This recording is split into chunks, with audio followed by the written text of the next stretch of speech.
I'd turned 37 just last week. Birthdays weren't exactly fun anymore, not just because of getting older but the reminder of my chronic illness that flared up like an uninvited guest at the worst times. This year was no exception. The day after my so-called celebration, which was just me and a takeout pizza, I found myself heading back to the clinic for a scheduled checkup and a bit of rehab to manage the pain. The clinic was the kind of place that was both comforting and depressing. White walls, the smell of disinfectant, and faces that tried too hard to look hopeful. I was a regular, enough to know most of the staff by their first names. While waiting, I scanned the room. That's when I saw Jack again. He was the too handsome to be real nurse who'd been part of my care team on and off for the past year. Dark hair, a ready smile, and eyes that actually made you believe he cared. And he was walking straight towards me. "Amelia, didn't expect to see you back so soon. Everything all right?" he asked, his voice a mix of concern and something else I couldn't quite place. "Just the usual tune-up," I replied, trying to sound casual while my stomach did weird flips. Jack chuckled. "Well, let's get you checked in, then. I'll be taking care of you today." The way he said "taking care of you" could have meant a million things, and my heart wasn't ready for any of them.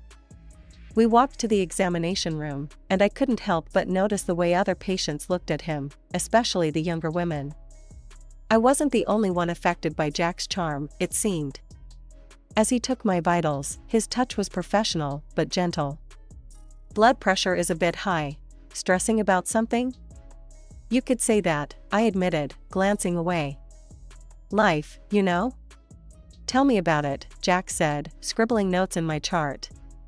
"You need to take it easy, Amelia. You push yourself too hard." "Easy for you to say," I retorted, a bit sharper than I intended. "Not all of us have the luxury of taking it easy."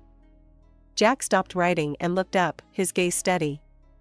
"I get it. You're always here, always fighting. When do you get time for yourself? For something more, for someone?" I looked up, surprised by the intensity in his eyes. "What are you getting at, Jack?" He hesitated, then took the plunge. "I see you, Amelia. Not just the sick patient, not just the woman who's always battling something. I see you, and I like what I see." The room suddenly felt too small, his presence too close.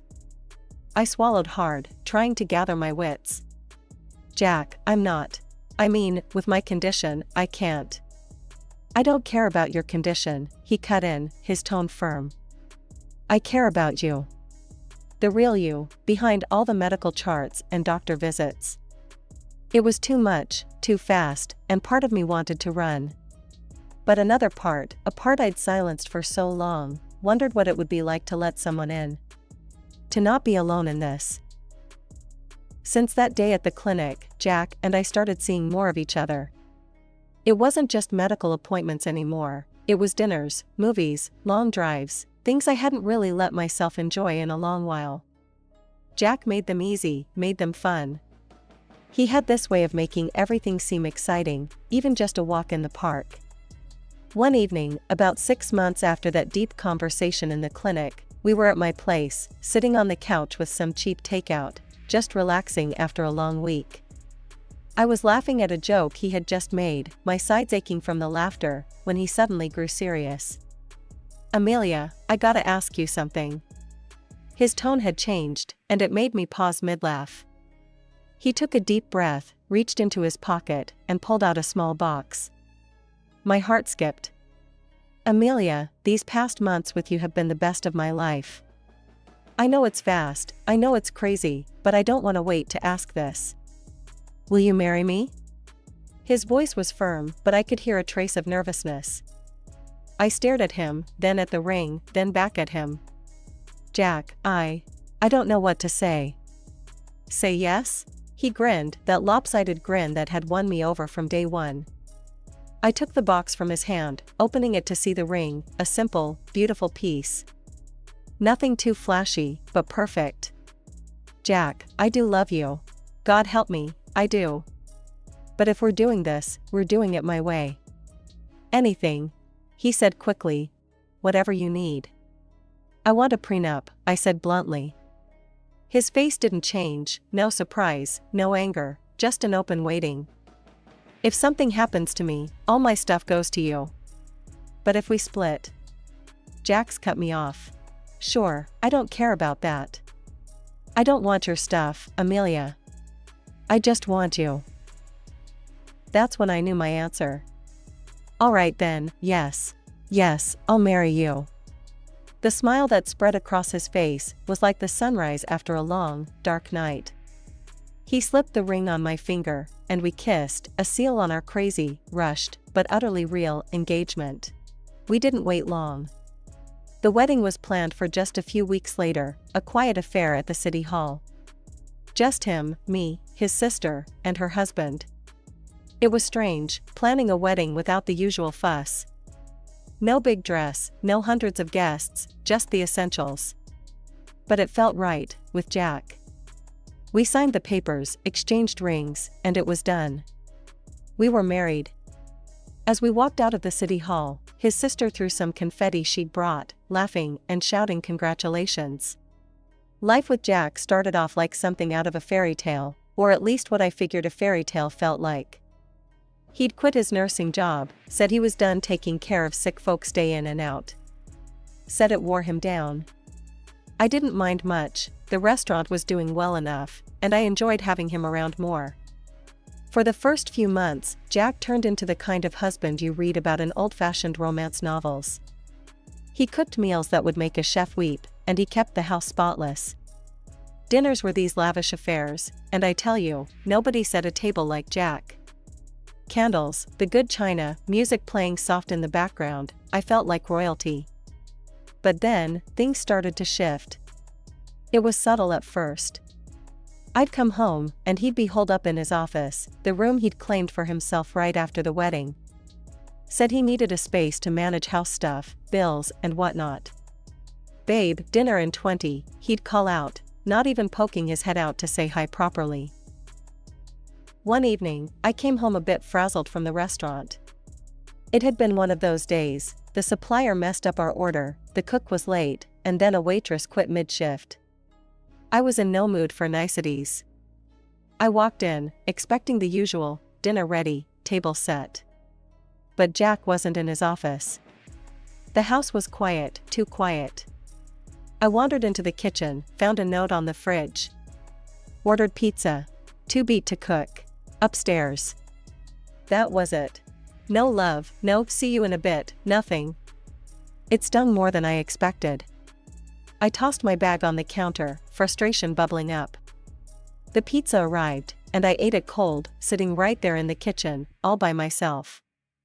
A couple of days later, I tried to talk to him about it. He was in his office again, door slightly ajar. I knocked, then pushed it open.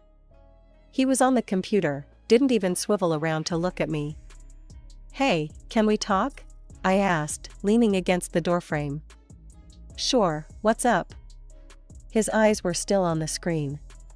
It's about the other night. And well, the past few weeks. You've been distant. Is everything all right? He minimized whatever was on his screen and finally turned to face me. Yeah, everything's fine. Just got a lot on my mind, you know?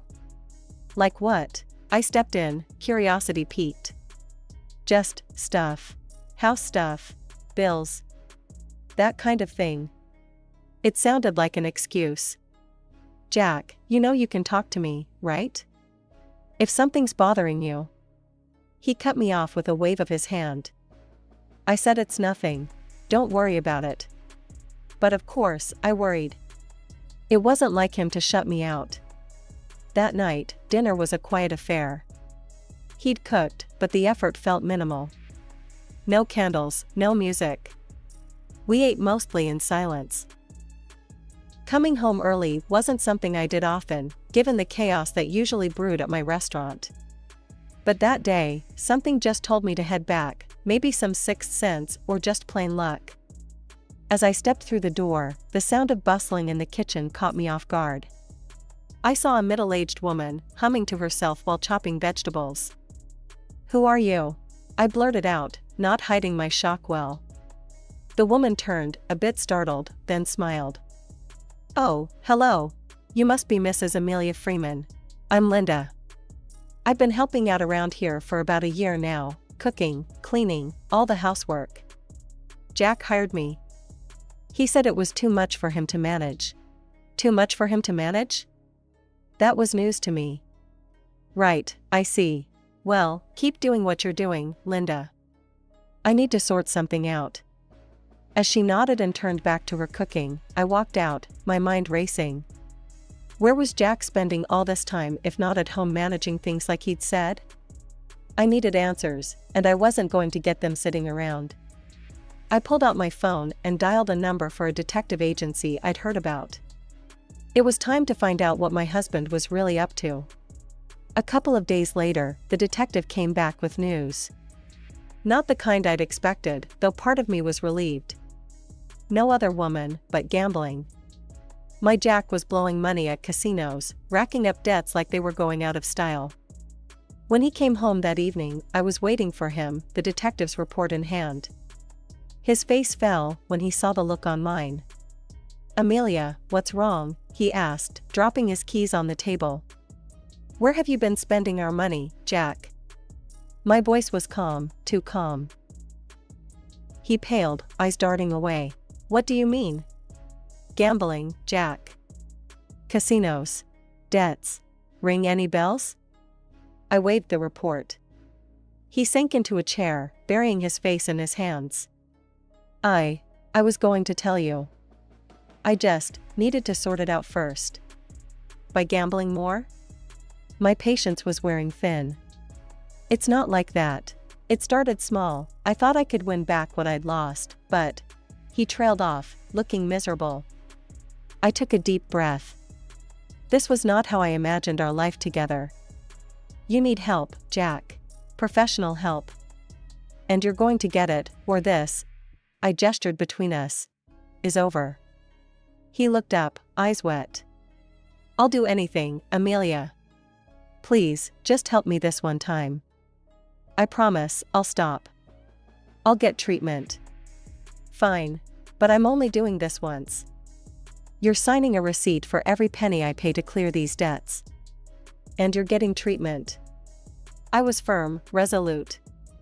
The next few weeks were a whirlwind.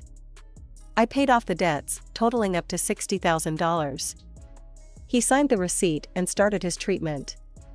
It was tough, seeing him struggle, but a part of me felt like we were finally getting somewhere, that maybe this nightmare was just a bump in our road together. A couple of months had passed since Jack's gambling issue had come to light, and with his recovery seemingly on track, life had started to settle into a sort of routine again. One night, while we were sitting on the couch watching some forgettable TV show, Jack turned to me with a look I couldn't quite read. "Amelia, I've been thinking, maybe it's time we thought about having a kid," he said, his voice careful, eyes searching mine for a reaction. I felt a cold knot form in my stomach. We had talked about this before, long before we got married, and he knew my condition. "Jack, you know I can't. My doctors have always been clear about the risks. Pregnancy could kill me. My body, it wouldn't handle it." He nodded, but there was something off in his nod, almost like relief, which didn't sit right with me at all. But I pushed that thought away. "We need an heir, Amelia. Someone to carry on after us," he continued, as if rehearsing a well-thought-out script. "An heir?" I laughed, a bit harsher than I intended. "This isn't the medieval times, Jack. It's just us, and my restaurant isn't a kingdom." But he wouldn't drop it. Over the next few days, he brought it up again and again. Each conversation more insistent than the last. One afternoon, I got a call from his sister, Laura, who was an obstetrician at the clinic where I sometimes got my treatments. "Amelia, Jack tells me you're hesitant about having a child.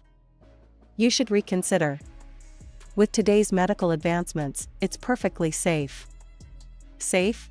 Laura, you've seen my medical files. You know safe is a relative term for someone like me." I was standing in the middle of my kitchen, phone pressed hard against my ear, trying to keep my voice steady. Everyone thinks they're an exception. Sometimes, you just have to think about more than just yourself. You're just being selfish. She snapped back. Selfish? Really? It's my life we're talking about. My health. I was fuming now, the phone shaking in my hand. She didn't apologize. Instead, she hung up, leaving a bitter silence in her wake. Jack came home that evening to find me still upset. "What's got you all worked up?" he asked as he dropped his keys on the table. "Your sister called. She's got opinions about us having a baby," I said, not meeting his eyes as I stirred the pot on the stove a bit more vigorously than necessary. "We're married, Amelia. It's about what we both want. And I want a child." He was getting heated now, his words sharp. "And I want to live, Jack. That should matter more." I shot back. The argument spun in circles with no end. The next few weeks were filled with tension. Meals were silent affairs, and conversations were clipped. I could feel the wedge between us growing, turning into a chasm filled with unsaid words and frustrations. I remember that day like it was yesterday, clear and sunny with a chill in the air, the kind that tells you something's off but you can't put your finger on it. I got home earlier than usual, only to find the apartment bustling in a way that made my heart sink. There, in the middle of my living room, stood Jack, his sister Laura, her husband Mike, and a stack of boxes. "Amelia, good, you're here," Laura said, her tone firm and cold, as if she was about to deliver a business report. "We're moving in. This is Jack's apartment, and you need to leave." I stared at them, my mind racing to catch up with the scene unfolding before me. "What are you talking about, Laura? This is my home." Jack stepped forward, his face set in a grim line I had never seen before. "Amelia, I can't do this anymore. You've been controlling and demeaning me for years. I've had enough." His words hit like a slap. Controlling? Demeaning? Jack, what in the world? "Yeah, Amelia, it's always been about what you want, what you need. I've been nothing but a servant here," he cut in, his voice rising with every word. "Cooking, cleaning, taking care of you, and in return, I get nothing but insults." Laura chimed in, her voice equally accusatory. "We've seen it, Mike and I. How you treat him." It's time Jack stood up for himself. Jack shoved a stack of papers toward me, his eyes gleaming with a mix of anger and something like triumph. "I've filed for divorce, Amelia. And I'm seeking compensation for years of emotional labor and abuse. You'll hear from my lawyer." Instead of the outrage they expected, I felt a cold calm settle over me. I looked around at the apartment, at Jack and his co-conspirators, and I knew there was nothing left for me here. "All right, Jack. You'll hear from my lawyer, too." Without another word, I went to our bedroom, my bedroom now, and began packing a suitcase. Within an hour, I was in my car, driving away from the apartment, from the life and the people who had turned against me. I drove to the place I had always known would be my sanctuary if the world fell apart, the luxurious house in the elite cottage village with a specialized clinic nearby. This house, bought with the foresight of a future where I might need immediate and intensive care, represented my true safe haven. As I entered the gates of the village, the security guards nodded with recognition, a small comfort on a day filled with upheaval. Inside my house, I walked through the spacious, sunlit rooms, each corner curated over the years to provide comfort and care, a stark contrast to the cold, calculated home I had just left. I lay down on the plush sofa, a piece chosen specifically for days when my body rebelled and demanded rest. Lying there, I couldn't help but feel a twisted gratitude towards Jack for showing his true colors before it was too late. I had prepared for a life of possible solitude from the very beginning, and now, it was this foresight that comforted me. The tranquility of my new sanctuary was briefly interrupted a few days later by a frantic call from Jack. His voice was a mix of panic and rage. "You framed me, Amelia. This is all some sick game to you, isn't it?" he shouted as soon as I answered. I couldn't help but smile at the absurdity. "Jack, if you think there's something to talk about, come over." I'm not playing any games, but we can talk. I sent him my new address, the calm in my voice stark against his tempest. When they arrived, Jack, Laura, and her husband Mike, the guards let them through, and I watched from my front porch as they stepped out of the car. Their expressions were comical, gaping at the expanse of my home as if they'd walked into a fairy tale. Jack regained his composure enough to confront me. "Your lawyer called. He said I have to pay rent for the apartment, $6,000 next month, because you sold it years ago. You planned this all along." I leaned against the door frame, finding his agitation more tiresome than alarming. "Jack, that apartment was a rental property under a company I own. You assumed it was mine to live in, not to own." He sputtered, his face reddening. "But I put time into that place, cared for it. I deserve compensation, and if you don't give me this house, I'll take you to court." Laura, ever the supporter, piped up, her voice shrill. "And why not? Look at it, Jack. She owes us, living in luxury while we got nothing but scraps."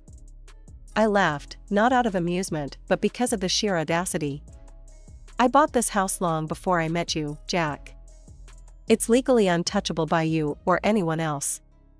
His sister was seething, her husband pulling at her arm, trying to coax her back to the car. "This isn't over, Amelia. We'll get what's ours." I sighed, motioning to the security guards who'd been watching from a distance. "I think it's time for you to leave." As they escorted Jack and his party out, I couldn't help but feel a mix of relief and sorrow. Relief that I had the foresight to protect myself, sorrow for the man I thought I knew and married. The courtroom was stifling, packed with the murmurs of curious onlookers and the sharp scent of tension.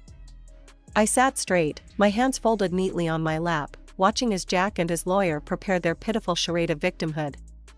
"Your Honor, my client has been systematically exploited and emotionally abused by the defendant, forced to endure years of servitude, cooking, cleaning, and subjected to relentless emotional degradation," Jack's lawyer proclaimed, his voice booming across the room.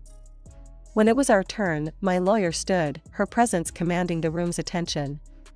"Ladies and gentlemen, what we have here is not a case of exploitation, but rather a calculated attempt to extort my client, a successful businesswoman.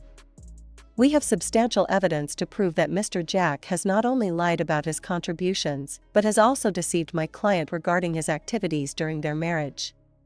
She then called Linda, the actual housekeeper who had been doing all the work Jack claimed as his own. Linda approached the stand, her demeanor calm and honest. "Please tell the court about your employment," my lawyer requested. "I was hired by Mr. Jack Freeman to handle all household duties, cleaning, cooking, everything he's claimed to have done himself. I was paid from a separate account, which Mr. Freeman managed," Linda testified, her voice steady. "And how often did Mrs. Amelia Freeman interact with you in terms of household management?" "Never. She was under the impression that her husband was taking care of the household as he claimed," Linda replied. The courtroom buzzed with murmurs as the reality of Jack's deceit began to unfold. My lawyer then presented the prenuptial agreement, clearly stating the conditions of our marriage and the financial arrangements in the event of a divorce. As you can see, the prenup explicitly states that in the event of a divorce initiated under such false pretenses, Mr. Jack is entitled to nothing, my lawyer concluded, her tone unyielding. Jack's face went pale, perhaps at that moment he regretted he had not read our prenup to the end. His lawyer fumbled with his notes, his case unraveling before his eyes. The judge took a moment to review everything, his expression unreadable. Then, with a tone of finality, he spoke. "I find in favor of Mrs. Amelia Freeman. The claims against her are unfounded, and the prenuptial agreement stands as valid. The divorce is granted with no financial compensation to Mr. Jack Freeman." Jack slumped in his seat, defeated. Outside the courthouse, his sister's fury erupted. "You fool! You couldn't even do this right. We could have had it all if you'd just gotten her to agree to have a child." Days later, Jack appeared at the gates of my village, desperation written all over his face. "Amelia, please.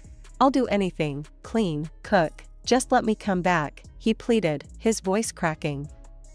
I felt nothing but revulsion seeing the man I once loved reduced to this. "Jack, you need to leave. Now. You're not welcome here," I said firmly. The security swiftly escorted him out as I blocked his number and all contact. This chapter of my life was closed, and I was ready to move on. My life was my own again, and I intended to live it to the fullest.